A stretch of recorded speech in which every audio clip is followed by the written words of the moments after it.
একটি ঘটনা, একটি পুরো গ্রাম, আর এক বিকেলে বদলে গেল ৭৫০ মানুষের জীবন।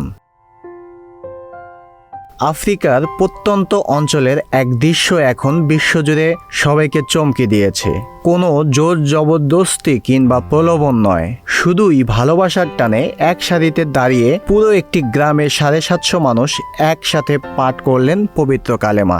শুধু তাই নয়, বছরের পর বছর নিজ হাতে তৈরি করা যে মূর্তিগুলো তারা পুজো করতেন, নতুন বিশ্বাসে বুক বেঁধে মুহূর্তের মধ্যেই তা নিজ হাতেই ভেঙে গুঁড়িয়ে দিলেন তারা। ইসলাম গ্রহণের পরদিনে শুরু হয়ে গেছে তাদের অজু ও নামাজের হাতে কলমে শেখার পর্ব। তৈরি হয়েছে অস্থায়ী ইবাদতখানাও।